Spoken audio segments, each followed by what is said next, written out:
the heart of this nation, under skies so blue, there's a spirit that's stirring, values strong and true.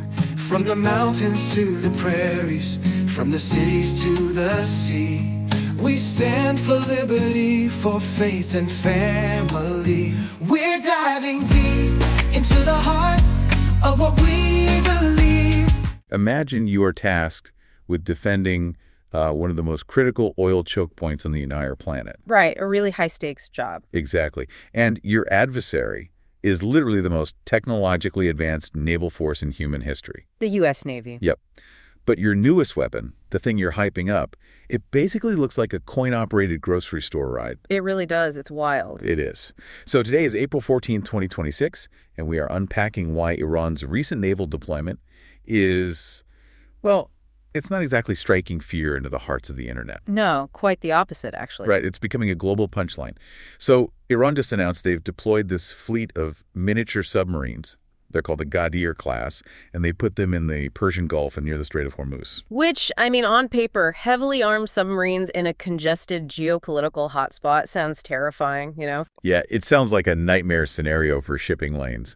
But the reaction online has been just absolute relentless mockery. So our mission today for this deep dive is to figure out the actual military reality of these submarines and why they spark such a massive meme-heavy roast. Right, and to really understand that disconnect between the whole military posturing and the public reaction, we are using a pretty fascinating piece of source material today. We are. We're pulling this from an article published by Twitchy, which we should clarify is a heavily right-leaning media outlet. Very much so. Yeah, just to paint a picture for you, if you go to the page right now, it is framed with all these political advertisements warning about a, quote, Schumer shutdown. Yeah, and the article itself actually concludes with an editor's note that explicitly praises the Trump administration's bold leadership, saying it put enemies on notice. Exactly. And we need to be incredibly clear up front here. Our goal today is absolutely not to endorse that political framing. We're not taking sides on the left-wing or right-wing viewpoints presented there. No, we are strictly your impartial guides through this material. Right. We're just using this piece as a lens to view how military hardware and, I guess, national security claims just get chewed up by modern internet culture. Because it really serves as a perfect case study. It shows how political media uses humor to neutralize foreign propaganda. Okay, let's unpack this because the contrast here is just bizarre to me. I mean, you have Iran puffing its chest with this highly aggressive announcement about a deadly new fleet.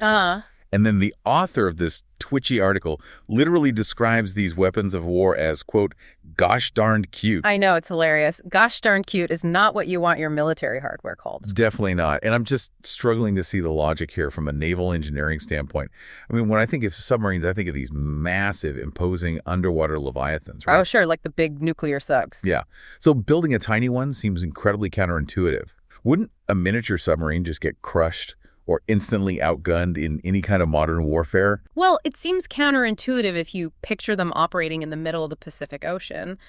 But the concept of a midget submarine, it's actually highly specialized. And they have a surprisingly long, well-documented history. Wait, really? Like, how far back are we talking? If we look back to World War II, both the Allied and Axis powers used miniature submarines extensively. Okay, I actually didn't know that. Yeah. But they weren't out hunting battleships in the deep ocean, right? Their entire purpose was penetrating the littoral zones, which are the shallow, heavily guarded coastal waters. So they're basically infiltration tools designed for environments where a massive U-boat would just run aground immediately. Precisely. Because if a full-size submarine tries to enter a shallow harbor, I mean, it becomes a massive target. Right, there's nowhere to hide. Exactly. But a midget sub exploits the physics of the littoral zone. Coastal waters are incredibly noisy. They're cluttered environments for acoustic sensors. Cluttered how? Like with waves and stuff? Yeah, you have sound waves bouncing off the jagged ocean floor. They reflect off the surface, and they mix with biological noise, marine life and tidal shifts. Oh, wow. So because a miniature submarine has such a minuscule physical profile, it can just slide right into that acoustic clutter. It can sink to the shallow bottom and sit completely motionless among the rocks to lay mines or cut anti-submarine nets. I see. So it uses the physical limitations of the coastal environment to its own advantage. Exactly. But I mean, that was World War II. We are in 2026 now. It sounds like taking a massive multi-billion-dollar naval warship and downgrading it to a tactical go-kart just to sneak into a harbor. That feels a bit antiquated. I'll get that. Are militaries really still using these things for harbor sabotage today? Well, they certainly retain that capability, sure. But their modern utility has shifted a lot alongside technology. How so? Well, you don't necessarily need humans inside a tiny tube to ram an explosive into a docked ship anymore.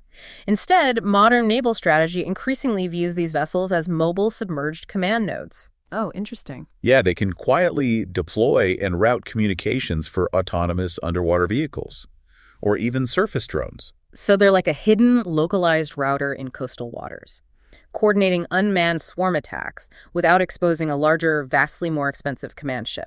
That's exactly it. It's about network-centric warfare now. Okay, acting as a submerged drone router makes a lot more sense for modern warfare. But I still have to push back on their survivability here. Sure. If they're just sitting in shallow water acting as a communications node, does their small size actually protect them against 21st century sensor technology? Or are they just sitting ducks waiting to be found by a military with better gear? That is the exact question that defense analysts immediately raised, and it leads directly into why this recent deployment announcement went so spectacularly wrong for Iran in the court of public opinion. Because Iran didn't just quietly deploy these things. No, they made a massive deal out of it. Yeah. The Twitchy article pulls a quote directly from the Iranian announcement, and they claimed these Ghadir-class Midget subs have been given clear instructions to, quote, immediately destroy any enemy ship crossing into Iranian waters. Which is a very bold claim. Extremely bold. And the kicker, they explicitly claimed the United States has no counter to them. And what's fascinating here is how the military veterans and defense commentators cited in the article reacted to that specific phrase. The no counter to them part. Right. They didn't just debate it. They systematically dismantled it using the reality of modern anti-submarine warfare. They really brought the receipts. I mean, the article lists this massive array of existing U.S. countermeasures. We're talking advanced active and passive sonar, guided smart torpedoes, autonomous drone ships, and Sikorsky Seahawk helicopters. Yeah, let's actually look at the mechanics of those countermeasures for a second, because it really reveals the massive capability gap here. Please do. To put things in perspective, the article highlights a comment from a former American naval crew member. He points out that the U.S. Navy has spent decades building its entire anti-submarine doctrine around hunting highly advanced Russian and Chinese vessels. Okay. He specifically names the Russian Akula class and the Chinese Type 93 Shang class submarines. I have to imagine tracking one of those is a slightly different ball game than tracking an Iranian Midget sub. Oh, it is entirely different physics. The Akula and Shang classes are massive nuclear-powered machines designed to be as close to acoustically invisible as physics allows. Wow. How do they even do that? Well, they're coated in anechoic tiles, which are essentially specialized rubberized materials that absorb enemy active sonar pings rather than bouncing them back. Oh, that's wild. Like a stealth bomber, but for sound. Exactly. And internally, all of their heavy machinery is mounted on isolated, shock-absorbing rafts. So the mechanical vibrations from the engine don't transfer to the outer hull and into the water. That is incredibly sophisticated.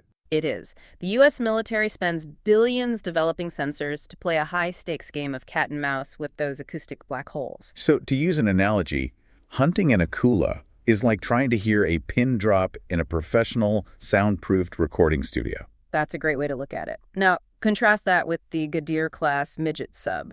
These are incredibly cheap diesel-electric vessels. Okay, so no nuclear reactors. No. And while a diesel-electric sub can theoretically be very quiet when it's running purely on battery power, they have massive operational constraints. Because of the size. Right. Because the sub is so small, its battery capacity is minuscule. That means it has to frequently surface to snorkel depth, fire up a loud, vibrating diesel engine with moving pistons and exhaust just to recharge the batteries. Oh, man. And it certainly doesn't have the space or the budget for complex machinery isolation or those advanced anechoic tiles we talked about. So if the Akula is the soundproof studio, the Gadir class is like someone playing a drum kit in an empty, echoing garage. Exactly. The acoustic signature is wildly disproportionate. And that is why the naval veteran in the article literally calls the Iranian deployment laughable. Here's where it gets really interesting to me. We talked earlier about how these Midget subs are designed for shallow littoral waters. Right. But reading through the strategic analysis in this article, it actually seems like the shallow water is a massive trap. Oh, absolutely. It's like claiming you're a master of hide and seek because you hid in a kiddie pool. Sure, you might fit in the water, but everyone can clearly see you from the diving board. That's spot on. One of the commentators points out that operating these things under American air supremacy makes the shallow water a fatal disadvantage. Can you break down the mechanics of why that is? The kiddie pool analogy is really perfect for this. See, in the deep ocean, physics is a submarine's best friend. Deep water has thermal layers called thermoclines, where the temperature of the water changes drastically as you go down. Okay, and why does temperature matter? Because those temperature changes actually bend and refract sound waves. They create these acoustic shadow zones where a submarine can literally hide from surface sonar. And wow, so the sonar just bounces off the cold water. Basically, yeah. But in the shallow, sun-warmed waters of the Persian Gulf, those protective thermal layers often just don't exist in the same way. And without that deep water to hide in, you are entirely exposed from above. Completely. If you do not control the airspace, which Iran emphatically does not when facing the U.S. military, you are incredibly vulnerable to airborne anti-submarine platforms. Like those P-8 Poseidon aircraft or the Sikorsky Seahawks you mentioned earlier. Exactly. But how do those actually hunt the sub that's just sitting perfectly still in the bottom of the Gulf? If the water's shallow and cluttered, can they even hear it? They don't even try to hear it. They bypass the acoustic clutter entirely. Wait, really? Yeah. A P-8 Poseidon is equipped with a magnetic anomaly detector, or a MAD boom on its tail. A magnetic detector. Yes. The Earth has a natural, predictable magnetic field. When you put a giant chunk of metal, like a steel submarine hull, into shallow water, it locally distorts that magnetic field. Oh my gosh. So the aircraft simply flies low over the water, and its sensors detect the invisible magnetic distortion caused by the metal hull hiding below. That is incredible. So they don't even need to hear the sub. They just feel the magnetic dent it makes in the environment. Exactly. And once they find that anomaly, the Seahawk helicopters can move in. They use something called dipping sonar, where the helicopter hovers and literally lowers an active sonar transducer deep into the water. Like a fishing line. Pretty much. It pings the exact location before dropping a guided lightweight torpedo. The shallow water essentially traps the submarine. Yeah. It has nowhere to dive deep, no thermal layers to hide beneath, and absolutely no speed to outrun the weapon. Wow.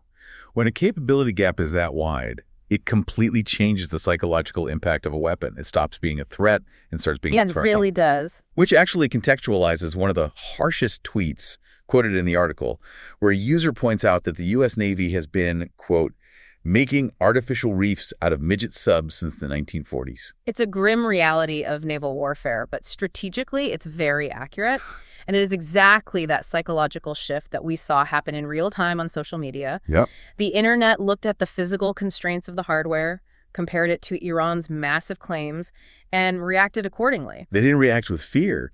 They reacted with relentless viral mockery. Totally. Let's look at how the internet roasted this deployment, because the compilation of ex-users in this twitchy article perfectly captures how quickly global meme culture can deflate national propaganda. It's ruthless. It is. When the photos of this tiny, cramped green submarine hit the internet, people immediately started comparing it to those coin-operated rides you see outside of grocery stores. Yeah, like the little plastic spaceships or horses that rock back and forth for 50 cents. Exactly. Another user joked that it looked like one of those cheap novelty toys you used to order from the back of vintage comic books. Oh, yeah, the ones that never worked, like the picture. Right. They wrote, they were fun to pretend. And then the jokes about the propulsion system started rolling in. Because the vessel is so small and rudimentary compared to an American nuclear sub, one person asked if the submarine runs on baking soda. Or if the baking soda is sold separately. Yes. a clear nod to the classic elementary school baking soda and vinegar volcano. Which prompted another user to jump into the thread, noting that Iran's baking soda enrichment facilities have probably already been blown to smithereens by airstrikes. The absolute disrespect is staggering. I mean, some users suggested the subs would look much more intimidating if they were tinted bright pink or yellow, throwing in Beatles references. We all live in a yellow submarine. Yep. But my absolute favorite, the one that really gets to the tactical reality we were just discussing about acoustic dampening and how loud a cheap diesel sub must be. Oh, I know the one you're talking about. Yeah, one user tweeted that they imagined the acoustic noise of the Iranian sub sounds like, quote, a 55-gallon drum half filled with ball bearings and hand chimes being rolled off a cliff. It is a hilariously vivid sonic image. It's perfect. And it perfectly encapsulates the dismissive attitude of the naval veterans regarding the submarine's stealth capabilities. It really does. But I want to play devil's advocate for a second here. Okay, go for it. We see this dynamic a lot online. Folks tweeting pictures of A-10 Warthog saying brrrt, or making lazy jokes about France surrendering, which, by the way, was another joke featured in this specific article. Right, the internet loves its military tropes. Is there a danger here? I mean, when the public, and even the media, treats a lethal military deployment entirely like a joke, are we blinding ourselves? Because even if the Gadir class is outmatched, it still carries torpedoes. It does. It can still sink a commercial oil tanker in a congested strait. So does meme culture cause us to underestimate genuine threats? If we connect this to the bigger picture, that is the exact tension underlying this entire event. Yes, underestimating an adversary always carries inherent operational risk for the military personnel on the ground. Right, a torpedo is still a torpedo. Exactly. A technologically inferior weapon is still deadly if it manages to strike an undefended or vulnerable target. However, the author of the Twitchy article intentionally frames the situation as a joke because of the broader strategic context surrounding Iran's military history. Right, so they aren't just laughing in a vacuum here. No, the author points out that Iran struggles to maintain a functional, broader navy to even protect these miniature subs in the first place. Oh, really? Yeah, they reference the fact that navigating the Persian Gulf is challenging for Iran simply because of the sheer amount of other Iranian naval vessels that have already sunk or been destroyed there during previous conflicts or accidents. Oh, wow. That is a brutal point to make, but it definitely highlights a history of naval failure. It does, and we really have to remember the specific political context of our source material. The article's framing is highly deliberate. The right-leaning perspective. Right. The author is explicitly linking this online mockery to a political philosophy of peace through strength. By framing the U.S. military as untouchably superior and the Iranian deployment as a literal joke, the article reinforces its core political narrative. Which is that the Trump administration's aggressive posturing put enemies on notice and rendered their threats laughable. Precisely. And again, our goal here isn't to validate or invalidate that specific political stance. No, absolutely not. But it is crucial to observe how political media effectively wields humor and mockery as a powerful rhetorical weapon. They are using the meme culture to dismantle the exact fear that foreign propaganda is designed to create. Exactly. The goal of Iran's announcement was psychological intimidation, and the internet's response was psychological neutralization. So what does this all mean? We've covered a massive amount of ground today, and I want to bring this back to you, the listener. Why should you care about a fleet of tiny Iranian submarines getting roasted on X? It's a good question. Because this entire saga perfectly illustrates a fundamentally modern dynamic. Geopolitical posturing, the threats nations make against each other over vital global resources. They are no longer just analyzed by generals behind closed doors in the Pentagon. No, today, a military announcement is immediately subjected to crowdsourced, open-source intelligence. It democratizes the analysis of military capabilities. It really does. It opens it up to everyone. Exactly. We started today looking at the historical roots of Midget submarines, understanding how they use the acoustic clutter of shallow water to infiltrate harbors. Right. We saw how Iran tried to project power, claiming these modern Gadir-class subs were invincible and uncounterable. And then we broke down the actual physics of naval warfare. The massive capability gap. Yes, we saw how the disparity between U.S. sub-hunting tech from magnetic anomaly detectors to dipping sonar and a tiny, noisy diesel-electric vessel turned a bold claim into dust, which ultimately led to the internet turning a naval deployment into a joke about baking soda and grocery store rides. This raises an important question, one that goes beyond just this single deployment in the Persian Gulf. Okay, what is it? Throughout history, military deterrence has fundamentally relied on projecting an image of terrifying, untouchable strength. You want your enemy to fear your capabilities so much that they never attack. Make them blank first. Right. But in the digital age, if a nation's attempt at military intimidation is instantly fact-checked and neutralized by a global chorus of internet mockery, does laughter actually become a strategic countermeasure? Oh, that's deep. How does an authoritarian military regime maintain its domestic authority and its international threat projection when its primary adversary isn't just heavily armed but actively laughing at them? That is such a fascinating thought to leave on. The idea that a meme, backed by an understanding of military reality, can actually deflate a physical threat. It makes you look at the whole gosh darn cute concept in a totally different, highly strategic light. It definitely changes the perspective. It does. We want to thank you so much for joining us on this deep dive. As always, keep digging into the mechanics behind the headlines, keep seeking out the facts, and keep questioning the information around you. We'll catch you on the next one.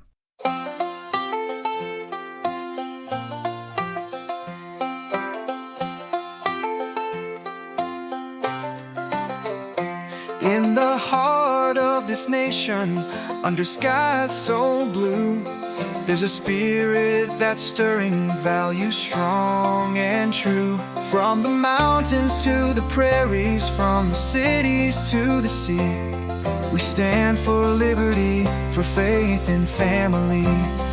We're diving deep into the heart of what we believe.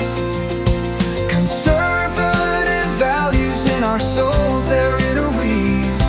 With courage and with honor, we'll hold our ground for freedom, for tradition in this land we found. We cherish our Constitution, the words that set us free, the right to bear arms, to speak and to agree. We honor our forefathers who fought with steadfast might for the dream of a nation shining bright in the night.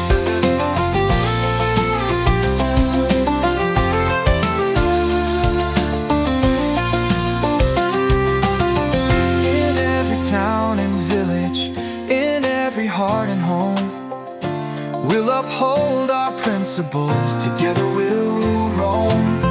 Through trials and through triumphs, we'll never lose our way, with conservative values leading us day by day. We're diving deep into the heart of what we believe. Conservative values in our souls, they're interweaved. With courage and with honor, we'll hold our ground for freedom, for tradition in this land we found. So here's to the brave, to the strong, to the free, to the spirit that binds us from sea to shining sea. We'll dive deep